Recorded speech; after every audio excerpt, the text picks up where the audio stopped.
Madame, Messieurs, bonsoir. En vedette dans l'actualité, autoroute Yaoundé-Douala, le rallye des médias sur la première étape. Longue de 60 km, cette phase des travaux sera livrée le 31 mars 2021. Ce mardi était journée d'information de la presse sur cet ouvrage à l'initiative du ministère des Travaux publics. Vive allure en direction de l'autoroute dès le démarrage du 20h30. Dans le sud-ouest, la déferlante de compassion et la valse des délégations après l'assassinat barbare de Comfort Toumasson. La semaine dernière, Balungeli Confiance Ebouné, le directeur de cabinet du Premier ministre, est arrivé à Mouyouka ce mardi. Il porte le message de réconfort du chef de gouvernement à la famille de la défunte. Nous retrouverons Cyril Claude Mbongetundi à Mouyouka dans le cours du journal. Cameroun, Union européenne, contamination des accords de partenariat économique par le coronavirus. Yaoundé diffère la mise en œuvre des accords dits de 5e phase, symptôme des effets néfastes de la pandémie sur les prévisions économiques. Explication de Lucrèce Mebenga dans cette édition. Voilà pour les titres. Mais avant toute chose, la mise en garde du chef de l'État.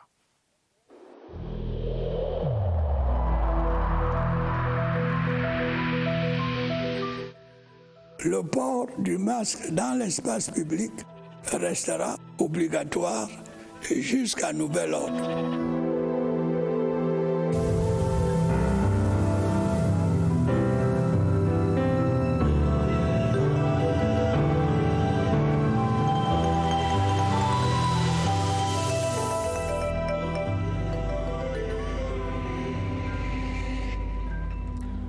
Mesdames et messieurs, où que vous soyez, si vous regardez ce journal, respectez toujours, s'il vous plaît, les gestes barrières. À présent, roulons tout de suite vers l'autoroute Yaoundé-Douala. Vous devez être impatient de savoir quand est-ce que l'ouvrage sera achevé et mis en service, ou alors ce qu'il en est de son financement. Le ministère des Travaux publics a organisé aujourd'hui une journée d'information ce mardi. Fiche de chantier avec Rodrigue Bertrand-Toueno. Après avoir endossé les éléments de protection individuelle, journalistes, caméramens, photographes et preneurs de son ont parcouru les 40 premiers kilomètres déjà bitumés du linéaire de 60 km de l'autoroute Yaoundé-Douala, phase 1. Plusieurs arrêts leur ont permis d'apprécier de près les travaux. Sur les 20 derniers kilomètres, ils se sont fait une idée de la rude bataille que mènent les ouvriers pour déblayer et terrasser dans cet environnement tantôt marécageux, tantôt rocheux. Patiemment, la mission de contrôle, l'entreprise et les représentants du maître d'ouvrage ont répondu à leurs multiples questions, dont l'une portait sur la date d'achèvement de cette première phase.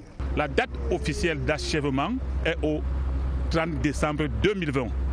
Mais vous savez, avec les difficultés que nous avons connues, l'entreprise nous a proposé le 31 octobre 2021 que le ministère des Travaux publics a refusé. Nous avons examiné ensemble avec cette entreprise son programme en fonction des rendements que nous maîtrisons. Nous pensons qu'au 31 mars 2021, les travaux seront achevés. Mais à ce jour, il faut le noter, le ministère des Travaux publics n'a pas donné cet accord parce qu'il entend apprécier jusqu'à la fin de cette année tous les efforts que doit faire l'entreprise. La journée a ainsi permis à la presse de bien s'informer pour mieux informer sur une infrastructure qui fait souvent couler encre et salive.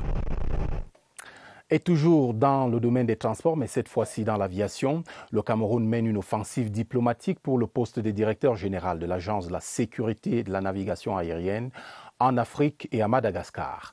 En attendant l'élection prévue cette fin d'année, le ministre des Relations extérieures, le jeune Mbela Mbela, a reçu en audience ce mardi les ambassadeurs du Sénégal, de la Côte d'Ivoire et du Tchad. Séverin Legambeli.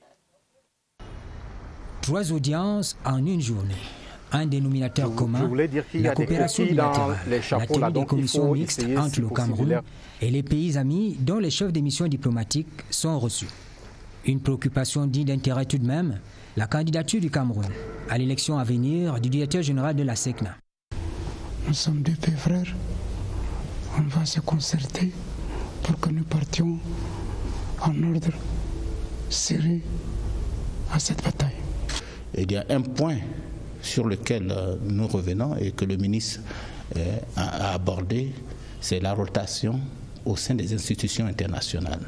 Et nous pensons que c'est une donne très importante que nous allons prendre à la connaissance de nos autorités. Nous avons évoqué une question relative à la candidature du Cameroun au poste de directeur général de la SECNA, pour laquelle du moins le Cameroun sollicite le soutien du Sénégal. Bien avant le choix du successeur de l'actuel directeur général de la SECNA, le Nigérien Mohamed Moussa, dont le mandat de 4 ans s'achève à la fin de cette année 2020, le comité des ministres de l'organisation panafricaine va se réunir en septembre prochain pour évaluer les candidats en lice. Direction Muyuka, dans le sud-ouest, qui reste sous le choc de l'assassinat la semaine dernière de Comfort Toumassang. Vous voyez cette jeune femme dont la vidéo virale de la tuerie a ébranlé les réseaux sociaux. Le Premier ministre chef du gouvernement a dépêché son directeur de cabinet sur place. Balungele Confiance Ebouné est allé dire le soutien et le réconfort de Joseph Dion Ngouté à la famille de la défunte ce mardi. Gilles-Claude Mbongetundi. Une semaine déjà que le commerce de Comfort est fermé. Mais l'État n'a pas fermé les yeux sur cette tragédie. Le Premier ministre chef du gouvernement m'a dépêché pour aussi apporter son message de condoléances à cette famille endeuillée. Ces mots d'encouragement aux forces de maintien de l'ordre et de la défense et les autorités administratives pour des mesures sans cesse pour maintenir l'ordre et la sécurité dans cette localité. Djibo Moker, meurtri de la mère de la défunte, mais les meurtriers ont le don de la provocation. L'un des assassins de ma fille est revenu ici dimanche après son enterrement samedi. En me tournant le dos, il voulait savoir pourquoi on a enterré Comfort derrière ma maison. Il menace d'ailleurs de revenir pour brûler ma maison. Le directeur du cabinet du Premier ministre a lancé l'appel à saisir la main tendue de l'État. Il m'a aussi instruit de réitérer les appels du président de la République aux jeunes qui sont encore dans les brousse de déposer leurs armes. Comfort Toumassang a été inhumée samedi dernier dans son Muyuka natal. Elle ne pourra être témoin du retour de la paix dans son village. Et on reste dans le sud-ouest avec la vive contestation des femmes suite aux assassinats récurrents perpétrés sur la gente féminine. Elles ont exprimé leur indignation au cours d'une marche organisée ce mardi à travers les artères de la ville de Buea. Stéphane Tala. Ici, à Bongo Square, les femmes portent le deuil des citoyens camerounais victimes des atrocités des milices séparatistes au nord-ouest et au sud-ouest. Le meurtre brutal à la machette de Comfort Toumassang le 12 août dernier à Muyuka aura été la goutte d'eau qui a débordé le vase. Pour voir un être humain sur l'autre, un peu comme si c'est un animal, ça m'a fait de la peine dans mon cœur. Ça me fait pleurer tout le temps. Ça me fait pleurer. On va que les choses changent. À travers cette marche, les femmes du sud-ouest expriment leur indignation et leur ras-le-bol. Des sentiments portés sur les pancartes et dans une déclaration remise au gouverneur de la région. Elles y appellent à l'arrestation de tous les meurtriers et à l'ouverture des poursuites judiciaires contre ces derniers. En saluant le courage de ces mamans et jeunes filles, le gouverneur Bernard Okalia Bilay les exhorte, ainsi que les autres dans la région, à dénoncer toute personne suspecte d'appartenir aux bandes armées. La suite de notre série sur l'exploitation illégale du bois en Gambé dans la Sanaga-Maritime. Depuis quelques mois, des forestiers pillent sans façon les essences dans cette localité à la grande désolation des populations. Un phénomène dangereux, comme vous l'imaginez, pour le patrimoine et la vie des riverains. Ampleur et impact du mal, Léon Bertrand en est faux. Dès la traversée de la Sanaga, les camions de bois rangés et la dégradation de la voie renseignent sur l'importance du trafic. Ngambé et les autres localités de la Sanaga-Maritime se vident de leurs essences forestières en raison d'une exploitation illégale des grumes. Le mal est profond et le désarroi des populations immense. Il y a les coups par-ci, par-là qui ne sont pas identifiés. Nous n'avons aucun document d'appréciation. Violer la biodiversité, c'est scandaleux. Un trafic qui n'est pas sans conséquence sur le patrimoine local. Chaque passage de camion semble correspondre à un facteur d'enclavement supplémentaire. Ils ne tiennent compte ni de l'environnement, ni de l'économie. ni du social. La route qui nous menait au village, où on payait moins de 1000 francs, aujourd'hui nous nous retrouvons à 10 000, à 11 000. Le comité de défense mis en place prend déjà des mesures conservatoires tout en rejetant toute complicité éventuelle avec ces opérateurs illégaux. Dans le dossier, le Cameroun reporte la mise en œuvre de la 5e phase des accords de partenariat économique signés avec l'Union européenne. Face aux effets pervers de la crise sanitaire causée par le coronavirus, le Cameroun convoque les clauses de sauvegarde contenues dans ces accords pour surseoir à leur entrée en vigueur. L'analyse de Lucrèce Mebenga. Non, le Cameroun ne remet pas en cause les accords de partenariat économique passés avec l'Union européenne. De sources gouvernementales, le report de la 5e phase de démantèlement des barrières douanières a pour cause la crise sanitaire, la conjoncture actuelle qui a conduit à la fermeture des frontières et donc à la baisse des recettes douanières, mais également fiscales, du fait du ralentissement de l'activité économique motive la décision du gouvernement. Un gouvernement qui chiffre à 800 milliards de francs CFA les pertes de revenus enregistrées pour assurer la riposte contre le Covid-19. On se souvient par exemple des 19 mesures gouvernementales prises pour atténuer le choc sur les entreprises. Fallait-il donc aggraver une situation déjà catastrophique? Le gouvernement camerounais répond non. D'autant que cette pandémie sévit encore et que l'État doit continuer de tenir ses engagements, notamment les salaires. Maintenant, le Cameroun était-il fondé de reporter la mise en œuvre de la 5e phase des APE? Oui. Le Cameroun a invoqué les clauses de sauvegarde contenues dans les accords passés avec l'Union européenne. Clauses selon lesquelles un pays est en droit de surseoir à la mise en œuvre des 10 accords si leur entrée en vigueur entraîne des conséquences pour le pays considéré. En effet, cette 5e phase concernait les produits du 3e groupe, mais également les produits du 2e groupe prévus pour être exonérés à hauteur de 60% cette année. Et pour vous dire à peu près, ces accords de partenariat préconisent par exemple une baisse des impôts de l'ordre de 10% pour les matériaux de construction, les véhicules, mais aussi les produits pétroliers à la douane. Le processus d'abattement engagé en 2016 devrait s'achever en 2030. Coup d'œil sur la liste des produits concernés en 2020, Cyril Kingembepe.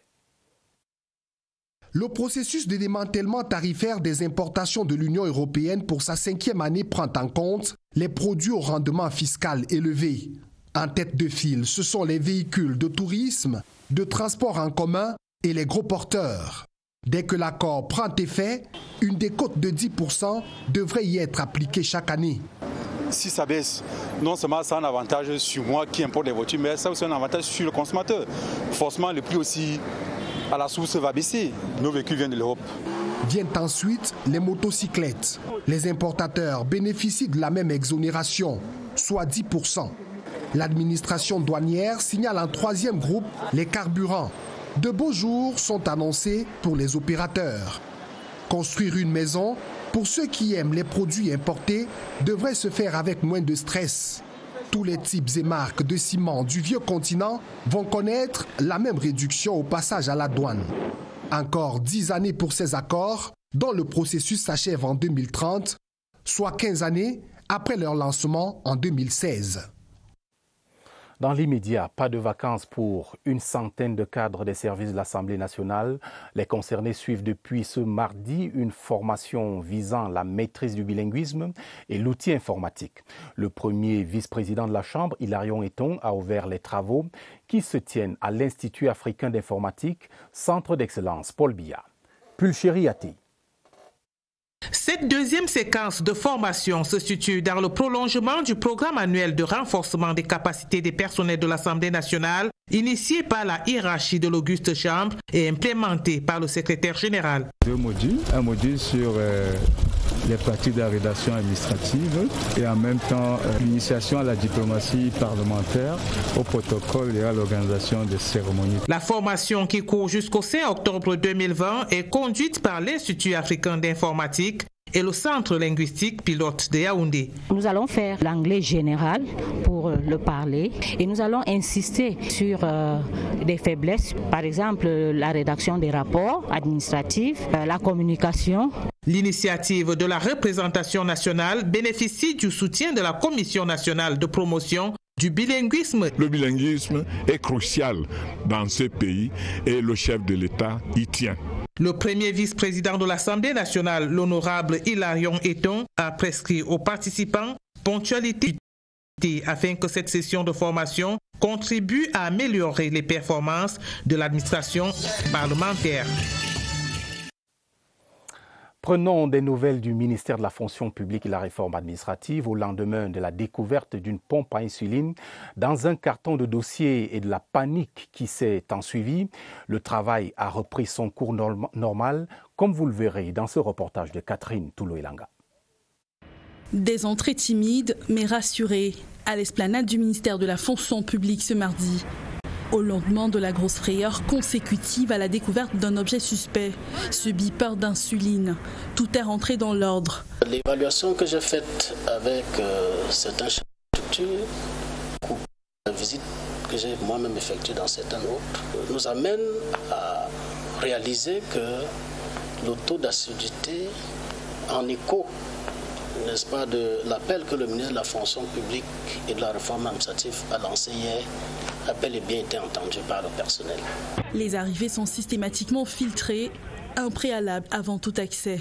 Le ministre a pris des mesures visant à un filtrage rigoureux des personnels. À l'intérieur du bâtiment, justement, c'est la sérénité. Le ministère de la fonction publique qui a pour mission la gestion des carrières de plus de 260 000 fonctionnaires et agents de l'État poursuit en ce moment ses actions en faveur du service public, loin de la panique et des sueurs froides. Une maison clé en main, le rêve est en train de se réaliser pour certains habitants de Maroua dans la région de l'extrême nord. La ministre du Développement urbain et de l'Habitat, Célestine Ketcha-Cortez, a remis les clés de 100 logements construits par le gouvernement lors de sa visite. Une visite qu'elle effectue en ce moment dans le Septentrion. Abdoulaziz Amadou. Une remise des clés, synonyme de la réception partielle de la nouvelle cité bâtie à l'entrée nord de la ville de Maroua nommée Sekandi. Elle comprend 100 logements repartis sur 10 immeubles, 12 villas simples, 28 villas jumelées en centre de santé, une école maternelle et primaire et 2000 mètres carrés aménagés pour les services de police et de gendarmerie. Tous ces équipements offerts aux populations de la ville de Maroua et de l'extrême nord en général par le président de la République. Il était important de réceptionner partiellement pour permettre aussi à monsieur le gouverneur qui vraiment se démène pour la lutte contre le coronavirus, également au MinSanté, d'avoir des logements décents pour accueillir nos frères mis en quarantaine ou qui devraient être pris en charge. Je suis heureuse de ce que je vois. Au cours de cette cérémonie, la ministre de l'Habitat et du Développement urbain a insisté sur la prise en compte de la cible composée essentiellement des catégories sociales défavorisées et ménages à faible revenu. La vision du chef de l'État, a-t-elle rappelé, est d'améliorer le cadre de vie des populations. Les élèves ne s'ennuient pas et ne se privent pas non plus en cette saison de vacances. L'école des loisirs s'ouvre avec de grands aires de jeu, mais aussi des options comme la musique ou la peinture pour les plus spirituels. Tout cela se passe dans une ambiance bon enfant, sous le regard de vigile de quelques parents. Voici Yaoundé, ses vacances et ses vacanciers, tels que visités par Barbara Padiama. Le cours des vacances en mode grenouille pour Charis. Quand je viens ici, c'est plus pour me faire des amis et pour ne pas aussi rester à la maison à rien faire. Ces vacanciers sont formés en équipe pour se la couler douce dans le bassin, nager en crawl ou en brasse non-stop. C'est la pratique de la leçon du jour. Des divertissements qui enseignent la concentration. Cette couleur, tu la ramènes ici pour effacer toutes les sombres qui est autour des oiseaux. À travers la peinture, on apprend à se remettre à son intérieur. Cette tranche de l'année est très convoitée des enfants. Quand je fais au basket, je suis à l'aise. J'oublie tout.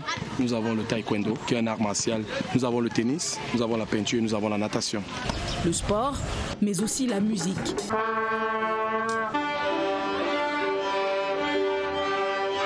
Avec une plage d'instruments classiques et folkloriques. Toutes les disciplines se mettent de concert pour offrir aux enfants des vacances plus harmonieuses.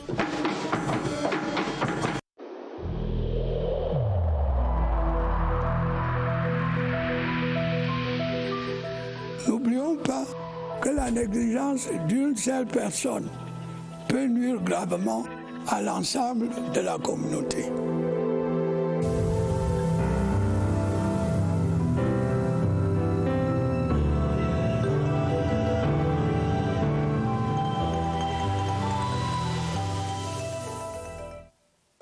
Lutte contre le coronavirus, les bons points du Cameroun à l'échelle continentale. Le pays est classé 9e parmi les plus impactés en Afrique, mais il occupe également la première place au taux de guérison le plus élevé. C'est en raison des particularités du système de santé camerounais relevées au cours du point de presse ce mardi à Yaoundé. Évariste Yenga est au centre des opérations d'urgence de santé publique ici à Yaoundé. Évariste, bonsoir. Pouvez-vous nous expliquer ces particularités?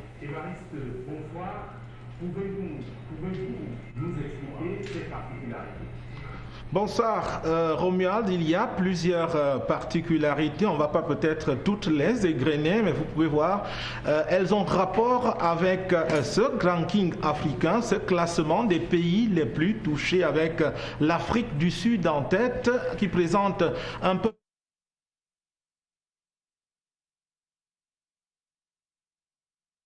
Il y a également le Kenya qui est juste avant le Cameroun à la 8e position et le Cameroun 9e avec un peu plus de 18 000 cas. Plusieurs de ces pays sont au même niveau technique que le Cameroun. L'une des particularités, c'est que le Cameroun n'a pas attendu la survenue de la pandémie du coronavirus pour mettre en place un centre de coordination des opérations des urgences. Cela existait déjà et le personnel a simplement dû se réajuster avec l'accompagnement des pouvoirs publics. Deux autres particularités tiennent à la démographie camerounaise. La population camerounaise est jeune. Cela participe de la limitation de la propagation du virus. Et aussi, il y a la densité. Peu de Camerounais habitent au kilomètre carré. C'est aussi un autre facteur limitant. Notre invité ce soir, dans le prolongement de cette comparaison entre le Cameroun et l'Afrique, c'est le docteur Noël Vogué. Bonsoir. Bonsoir Évariste. Vous êtes médecin de santé publique. Merci d'avoir répondu à notre invitation. 91% le taux de guérison du Cameroun, c'est le plus élevé en Afrique. Pourquoi? Merci Évariste. Pour aller droit au but, il faut dire que dès le début de la pandémie, le Cameroun à travers si nous sommes autour de 1800 à 2000 cas actifs, supposons que si un cas contamine 5 cas, on peut passer rapidement à 10 000, voire plus, voire 50 000, si on ne respecte pas les mesures de distanciation qui ont prouvé leur efficacité. Il faut le dire, la mesure barrière, la mesure de distanciation doit être de plus en plus de rigueur pour éviter que des nouvelles souches ne se propagent et que les souches locales n'aient de nouvelles flambées. Et voilà que ça revient. Merci docteur pour votre contribution ce soir. Il faut éviter, voilà que ça revient, Romial. Il faut donc revenir aux fondamentaux qu'on a relevés hier. C'est pour pouvoir préserver ces bons points du Cameroun que je rappelle. Le taux le plus élevé de guérison en Afrique, c'est bien celui du Cameroun avec plus de 91% et puis 9e au classement alors que le Cameroun occupait la 3e place il y a un peu plus de 3 mois. Ce sont des performances à préserver. À vous le plateau. Et malgré ce palmarès avantageux, Évariste, il faut rester prudent et vigilant. Merci. Découvrons encore une autre destination du Cameroun. Rendez-vous au jardin zoologique de Garoua. Créé à l'orée des années 70, ce zoo regorge d'espèces fauniques, parmi lesquelles le lion. Cet espace qui attire de nombreux visiteurs est une destination à visiter, surtout en cette période de vacances scolaires. Allons donc faire un tour au jardin en compagnie de notre guide Jean Foumargué. Le rugissement du lion appelé Soleil au jardin zoologique de Garoua pour accueillir des visiteurs. Ces eaux, situées en plein cœur de la ville de Garoua, occupent une superficie de 6,5 hectares. Le jardin zoologique de Garoua a été créé vers les années 70 lors de la visite du président sénégalais Sédar Senghor. Aujourd'hui, cet espace faunique connaît la présence de plusieurs autres espèces. Nous avons le lion. Après le lion, nous avons les hyènes, les crocodiles. Un site qui attire de nombreux visiteurs. De Gabouré, j'ai profité de l'occasion pour venir au zoo avec ma fille. C'est ma première fois que je viens au zoo. J'ai vu des lions, des liens, des oiseaux. Ce zoo, qui fait la fierté des populations de la région du Nord et même au-delà, rencontre toutefois quelques difficultés. D'ordre de la ration alimentaire des animaux. Ça, c'est la première. La deuxième difficulté qu'on a, c'est le ravitaillement en produits de contention. Le jardin zoologique de Garoua reste donc une destination de prédilection en dépit du ralentissement des activités touristiques dues au coronavirus. Tout simplement merveilleux. Un clic maintenant et nous voici à Idéa. Un atelier sur la protection des données vient de se tenir dans cette ville, chef-lieu de la Sanaga maritime dans le littoral. Une initiative de l'Agence nationale des technologies de l'information et de la communication. Alvin Baongazier. La promotion du travail en ligne à travers des visioconférences et la circulation d'une masse importante de données se fait de plus en plus vive. Il est donc important pour les acteurs du secteur des TIC de s'accorder pour protéger ces données.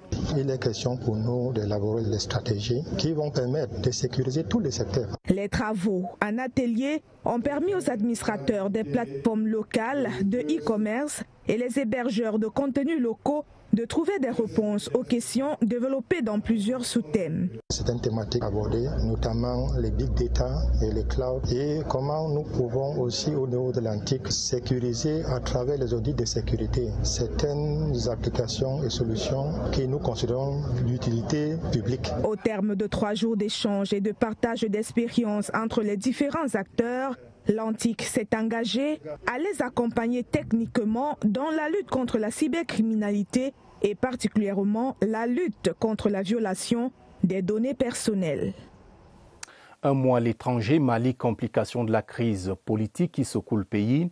Le chef des mutins et plusieurs médias annoncent l'arrestation il y a quelques heures du président Ibrahim Boubacar Keïta et du premier ministre Boubou Cissé par des militaires en révolte. La situation est donc à la fois confuse et préoccupante. Augustin Guizana. C'est une vidéo de 2 minutes 29 secondes qui circule sur YouTube en ce moment et qui montre l'arrestation de Ibrahim Boubacar Keïta. Seulement, il n'apparaît pas dans ces images. Plusieurs médias rapportent que le président malien se trouvait dans sa résidence de Sébenikoro à Bamako lorsqu'il a été arrêté par des militaires vers 16h30. Il serait arrêté en compagnie de son premier ministre Boubou Cissé et de son fils le député Karim Keïta. Ces militaires les auraient conduits dans le camp de Kati. Depuis de longues semaines, Ibrahim Boubacar Keïta fait l'objet de contestations par le M5, le mouvement du 5 juin, rassemblement des forces patriotiques du Mali. Et je signale ces 2 télégrammes officiels du président de la République. L'un est adressé à son Excellence Ali Bongo Ondimba, président de la République gabonaise à Libreville. Et le second adressé à son Excellence Joko Widodo, président de la République d'Indonésie à Jakarta. Ce sont des télégrammes adressés par le chef de l'État à l'occasion de la célébration de la fête nationale de chacun de ces pays. C'était hier 17 août. Ainsi va le Cameroun. Merci de votre fidélité au 20h30. Excellente soirée sur votre antenne, la CRTV, la télévision. C'est ici. Bonsoir.